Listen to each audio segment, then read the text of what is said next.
BJP শাসিত পশ্চিমবঙ্গের নতুন মুখ্যমন্ত্রী শুভেন্দু অধিকারী আজকে সপ্তাহের প্রথম কাজের দিন শনিবার তিনি শপথ নিয়েছেন। তার মন্ত্রিসভার 5 জন শপথ নিয়েছেন। দপ্তর কিন্তু বন্টন হয়নি। আজকে দিনভর ঠাসা কর্মসূচি রয়েছে নতুন মুখ্যমন্ত্রী। সরাসরি আপনাদের নিয়ে যাব, আমাদের প্রতিনিধি শিবাশিস মৌলিক রয়েছেন আমাদের সঙ্গে। শিবাশিস, আজকে শুভেন্দু অধিকারীর কি কাজ রয়েছে, কতগুলো বৈঠক রয়েছে? কুসুমিতা, দেখো, প্রথমেই বলে রাখি যে আজ রাজ্য সচিবালয়ে গিয়ে রাজ্যের নতুন মুখ্যমন্ত্রী তার কাজ শুরু করতে চলেছেন। তার প্রশাসনিক কাজে তিনি যোগ দেবেন আজ সোমবার, এবং আজই কিন্তু কাজে যোগ দিচ্ছেন রাজ্যের নবনির্বাচিত মুখ্যমন্ত্রী শুভেন্দু অধিকারী। এই মুহূর্তে আমরা দাঁড়িয়ে রয়েছি কলকাতায় তার যে বাসভবন চিনার পার্কে, তার বাসভবনের সামনে আমি দাঁড়িয়ে রয়েছি। এখানে আর কিছুক্ষণের মধ্যেই মুখ্যমন্ত্রী শুভেন্দু অধিকারী তিনি রওনা হবেন। তার নিরাপত্তার দায়িত্বে যারা রয়েছেন তারা একে একে আসছেন এবং তারা মুখ্যমন্ত্রীর সঙ্গে দেখা করছেন। মুখ্যমন্ত্রী এখান থেকে রওনা হবেন, তিনি যাবেন প্রথমেই রাজ্য বিজেপি কার্যালয়। সেখানে রাজ্য বিজেপি সভাপতি শ্রমিক ভট্টাচার্যের সঙ্গে তিনি দেখা করার কথা। এরপর সেখান থেকে তিনি চলে যাবেন রাজ্য সচিবালয় অর্থাৎ নবান্নে তার দিনভর একাধিক বৈঠক রয়েছে। প্রথমেই তাকে গার্ড অফ অনার দেওয়া হবে, যেহেতু আজকে তিনি প্রশাসনিকভাবে তার দপ্তরে কাজে যোগ দিচ্ছেন। তাই রাজ্য সরকারের পক্ষ থেকে, রাজ্য প্রশাসনের পক্ষ থেকে গার্ড অফ অনার দেওয়া হবে নতুন মুখ্যমন্ত্রী শুভেন্দু অধিকারীকে। আনুমানিক সময় সকাল 9:30টায় এই আয়োজন রাখা হয়েছে। এরপরই 5টি গুরুত্বপূর্ণ বৈঠক রয়েছে। এছাড়াও একাধিক বৈঠক থাকতে পারে, তবে প্রাথমিকভাবে 5টি গুরুত্বপূর্ণ বৈঠক রয়েছে। প্রথমেই সকাল 11টা নাগাদ এই নতুন যে 5 ক্যাবিনেট মন্ত্রী ব্রিগেডে শুভেন্দু অধিকারীর সঙ্গে শপথ নিয়েছেন, সেই 5 ক্যাবিনেট মন্ত্রীর সঙ্গে তিনি বৈঠক করবেন এবং মন্ত্রীদের মধ্যে তাদের দপ্তর বন্টন যেমন হতে পারে, এর পাশাপাশি আর কতজন মন্ত্রী কোন কোন দপ্তরে যেতে পারেন তার একটা কিন্তু রূপরেখা তৈরি করা হতে পারে এই বৈঠকে। এরপরই বেলা 12টা নাগাদ তিনি সচিবদের সঙ্গে বৈঠক করবেন। বেলা 1:30টা নাগাদ নতুন যারা বিধায়ক হয়েছেন সেই বিজেপি বিধায়কদের সঙ্গে বৈঠক করার কথা রয়েছে শুভেন্দু অধিকারীর।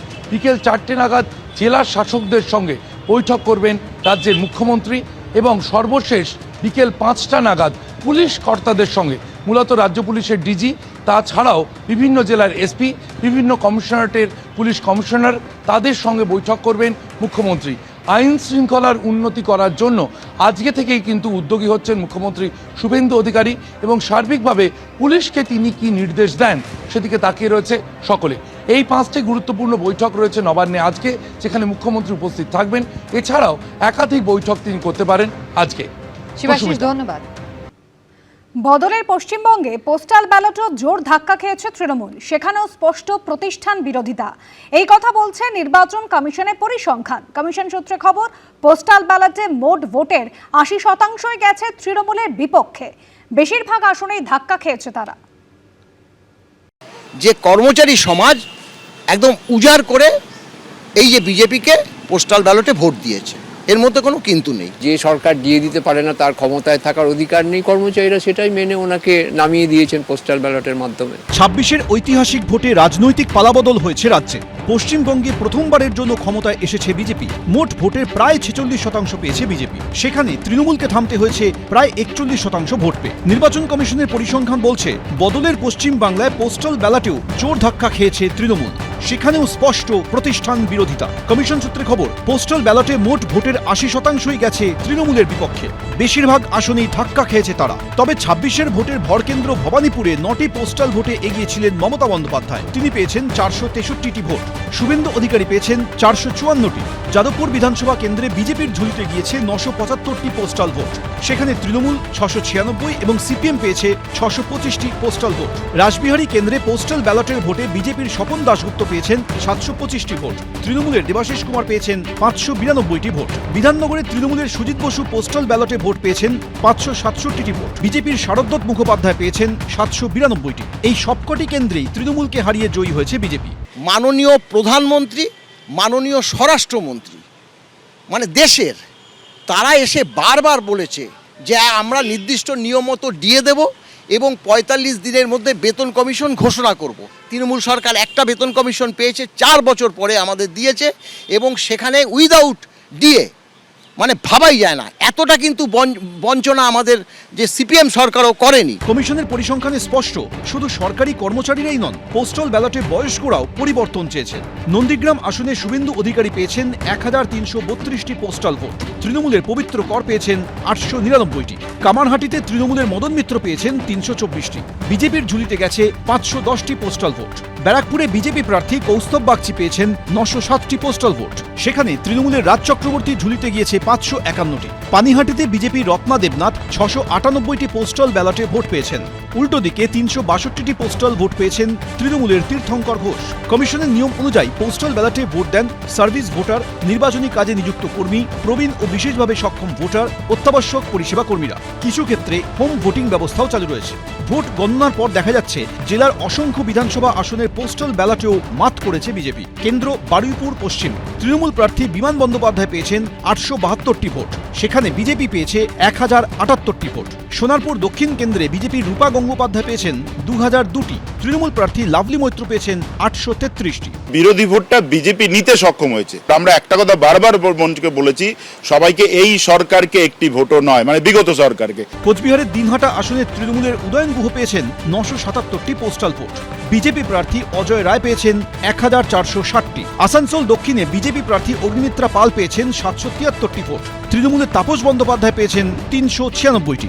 বহরমপুরে অধীর চৌধুরী 1102 ভোট পেয়েছেন পোস্টাল ব্যালটে, তৃণমূলের নারুগোপাল মুখোপাধ্যায় পেয়েছেন 470টি পোস্টাল ভোট। তীব্র প্রতিষ্ঠান বিরোধিতার হাওয়াকে পালে লাগিয়ে ভোট বৈতরণী পার করেছে বিজেপি। এবার প্রত্যাশা পূরণের অপেক্ষায় রয়েছে জনতা জনার্দন। রুমা পালের রিপোর্ট, এবিপি আনন্দ, কলকাতা। রাজ্যে পালাবদল ঘটতেই বদলে গেছে অভিষেক বন্দ্যোপাধ্যায়ের বাড়ির সামনের ছবিটা। তুলে নেওয়া হয়েছে তৃণমূলের সর্বভারতীয় সাধারণ সম্পাদকের অতিরিক্ত নিরাপত্তারক্ষীদের। এই এলাকা দিয়ে শুরু হয়েছে অবাধ যাতায়াত। এই প্রেক্ষাপটে এই নতুন জল্পনা তৈরি হলো, তাহলে কি আগামী দিনে এই রাস্তা দিয়ে আগের মতো বাস চলাচল শুরু হবে? হরিশ মুখার্জি রোডে অভিষেক বন্দ্যোপাধ্যায়ের বাড়ির এলাকা, একসময় এখানেই থাকত নিরাপত্তার কড়া বেষ্টনী, গার্ডরেল, সিজার গেট, পুলিশের কিয়স্ক, অতিরিক্ত নিরাপত্তারক্ষী। কিন্তু ভোটের ফলে রাজ্যের পালাবদল ঘটতেই পাল্টে গেছে ছবিটা।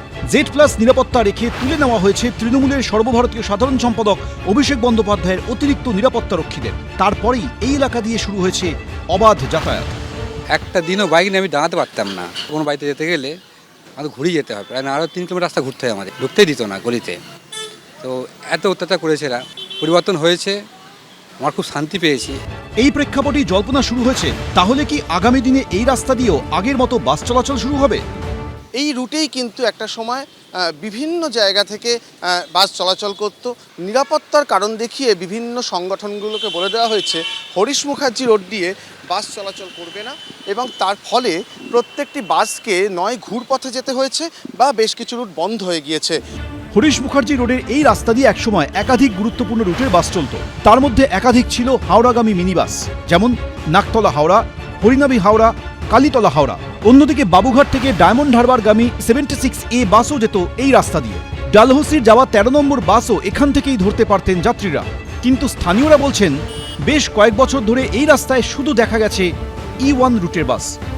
यहाँ पे पहले क्या बस चलता था नगतला बिहाला के पौंडरी, अभी क्या नहीं चलता है। बहुत दिक्कत होता है आने जाने में।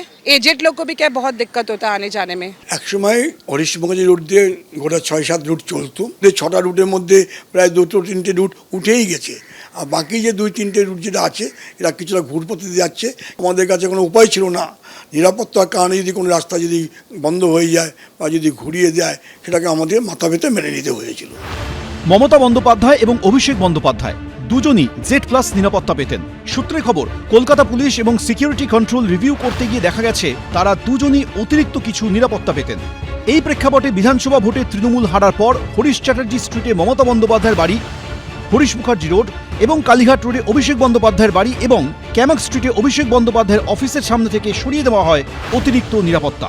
অরিত্রিক ভট্টাচার্য, এবিপি আনন্দ, কলকাতা। এবিপি আনন্দ, এগিয়ে থাকে, এগিয়ে রাখে।